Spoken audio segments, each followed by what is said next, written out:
young people that I've asked to come forward for this message this evening. So I invite you to come forward at this.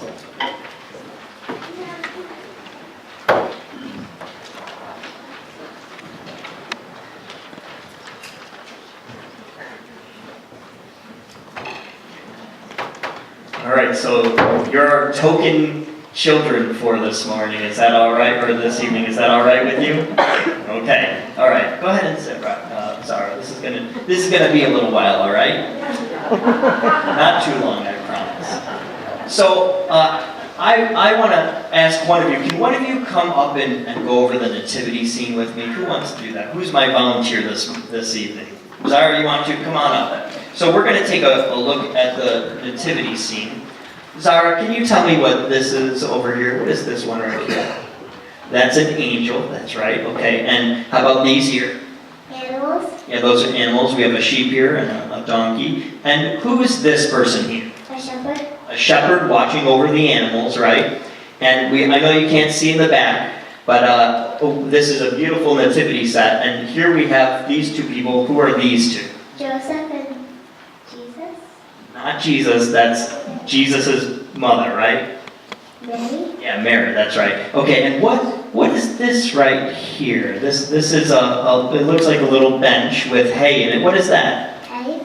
Yes, that's true. It is hay. That's correct. This is actually the place where we would put baby Jesus, right? But it's Christmas Eve. We wait until tomorrow to put baby Jesus in, right? So he's not here in the nativity scene yet, or the manger scene just yet. But there's a few other characters. We have lots of angels back here, and there's more animals. But we have three people that are dressed up very fancy. Do you know who these three people are? Kings. Kings? Okay, yeah. Do we call them anything else? Just kings. Okay, all right. Thank you, Zara. Let's come back this way. So that's a brief introduction into the nativity scene, all the characters we say that are a part of Jesus' birth, right? And one group that we often don't pay a whole lot of attention to are those, what you described as kings, right? In the scripture we read, we call them the wise men. Well, in the Gospel of Matthew, that word where it says wise men, it's actually a different word. The word is actually magi. And if I said the word magi, and I told you that equals something in English that sounds very similar, what would you guess? Magi? What word sounds like magi? Magic. Magic, that's right, well done. So it might be more accurate to actually describe those wise men or those kings as magicians, right? The three magicians. How would you like to have that in your nativity scene? Would you like that? Not really. Okay. So the three kings would more accurately be called the magi, and the magicians, and there probably weren't actually three of them there. We just say three because there were three gifts that were given in that time, but it's more likely that there were probably something like dozens or maybe even 100 people that are coming from a foreign country to come through. They come into Jerusalem and talk to King Herod and then go and see baby Jesus, right? So it's probably more like dozens or 100 people gathering together. And they did that because they would have been traveling from far away, and there's safety in numbers. And when they come to the current king of Israel, they would want this grand procession of people. They don't want to be just a few people coming in to see the king. There would be lots and lots of people there to visit with the current king of Israel. All right, so there's one thing I want to help all of us understand about these magi. They are very likely people from ancient Persia, which we currently is called Iran now. So that's the place where they would have likely come from. And these are very, very smart people. They were known as the wisest people on the planet because they studied things and knew so many things about how the world worked. And one of the things that they studied and were exceedingly intelligent about were the stars up in the sky. the Magi of ancient Persia would have studied the stars for 1,000 years at this point. 1,000 years. And they had charted the stars. They would have known exactly where stars were. In fact, 2,000 years before Galileo figured out that the earth revolved around the sun, these guys already figured it out. That's how wise they were. 300 years before the birth of Jesus, they got so good at knowing where the stars were up in the sky that they could figure out where they were during the daytime. They knew where they were during the day. They didn't need their star charts anymore because they had come up with mathematical formulas to figure out exactly where the stars would be days and months and years in advance. So they didn't even need to chart the stars. They would just look up and they would know exactly where they would be in the sky.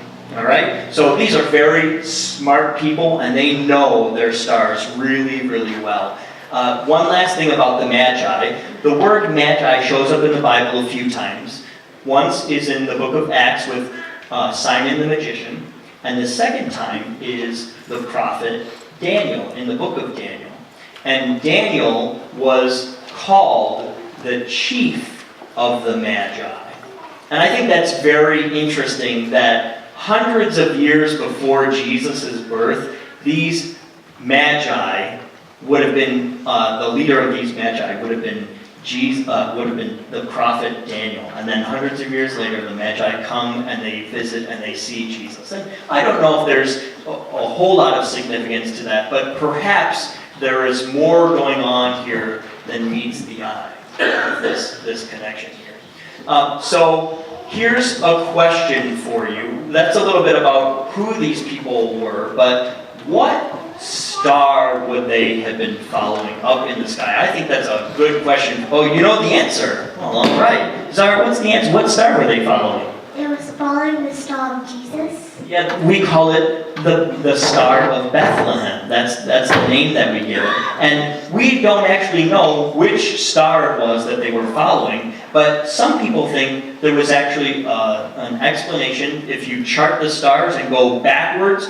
you can figure out what star it was that they saw up in the sky that would have led the Magi to Jesus in Israel. So I'd like to do something special this evening. I'm going to ask if we can turn the lights out. We're going to try and bring the stars to you in here. If you have little ones, please help. We'll have lights on in the back if you need to take them to some light. But we're going to turn the lights out, and we're going to see some stars all around us in just a moment.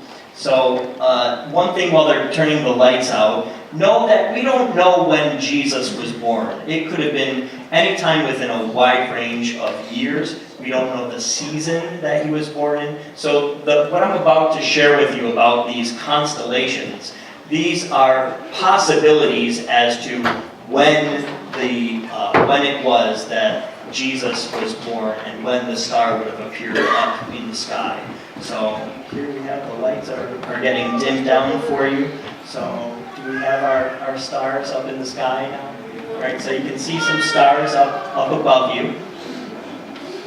And I want to share with you about a few of the options that we have as to what it was that they would have seen up in the sky. And the first possibility as to what it was that they saw is the constellation of Leo. And Leo is known as the lion. Oh, it looks like it turned all blue. That's quite a constellation. All right, so here we go. So looks like a lion, doesn't it? No, not really.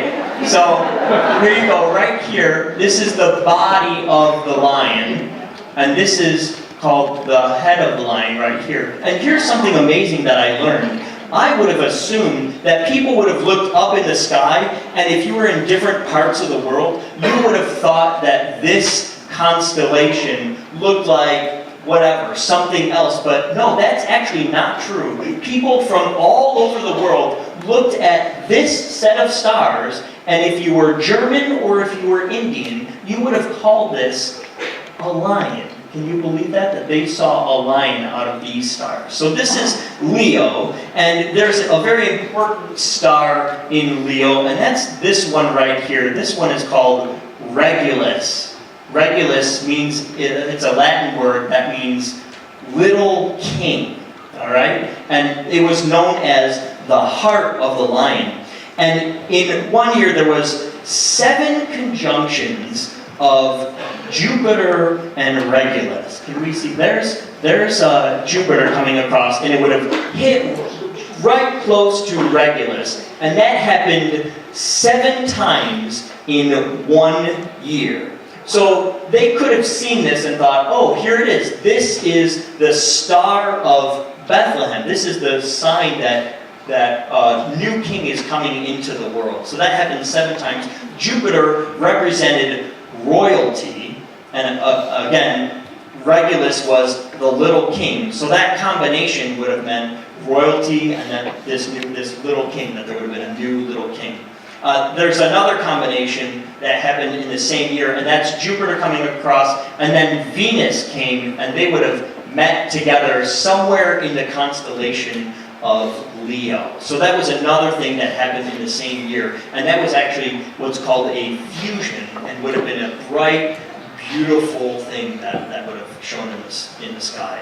So why is this not the Star of Bethlehem? Well, it could be. It's possible. The timing is a little bit questionable, and there's one other thing. Everything that I've mentioned about this is about kings and royalty, right? Regulus is the little king, and Jupiter represents royalty. But nowhere in here is there something that points to the nation of Israel. So why would the wise men travel to Israel when they see this set of this set of circumstances?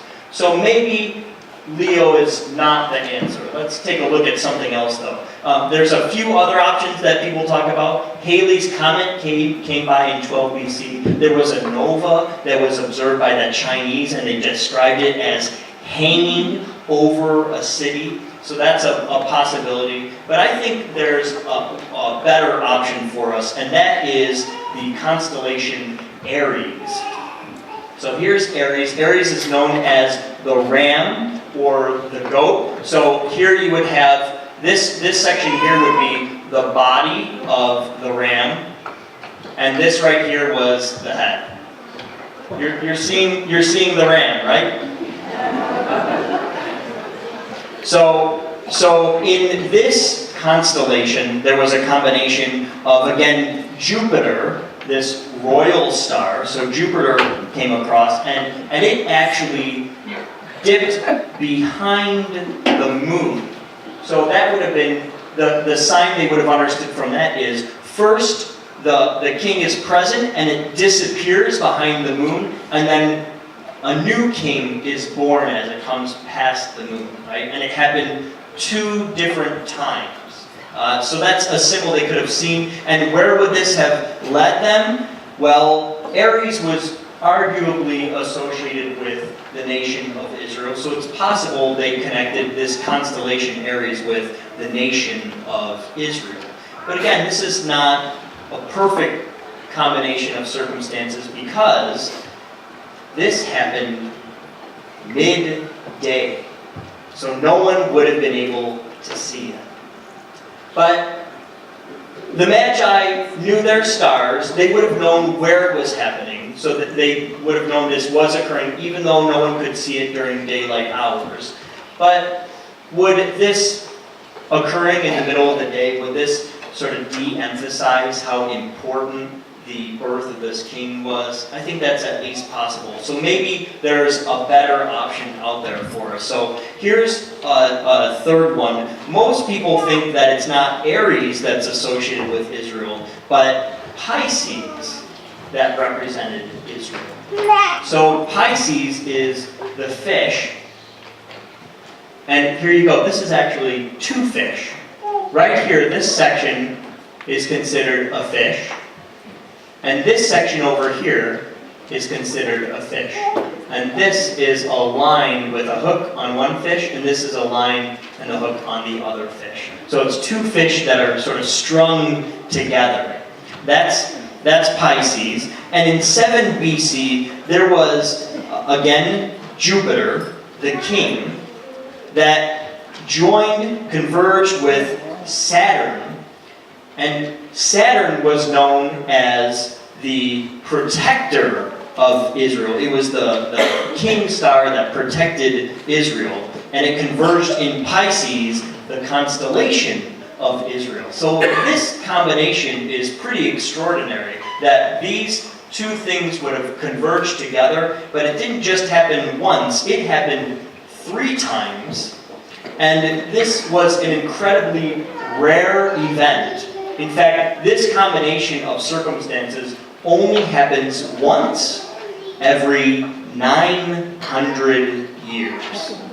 Once every 900 years. So this is incredibly rare. So it's quite possible that the Magi saw this set of circumstances and thought, this is it, this is important. And they could have even said to themselves, oh, because this is happening 3 times, and you compare it to the biblical story, the first time this is occurring, it's, I believe, May, and so they set out on their journey knowing that it's going to happen 2 more times. And in September, they arrive at their destination, they meet with King Herod, and then a few months later, they are journeying south toward Bethlehem. And that lines up at least a little bit with that biblical record. So that's another possibility of how things could have occurred with those stars in the constellations. All right, we're gonna turn our stars out. We're gonna turn the lights back on for you.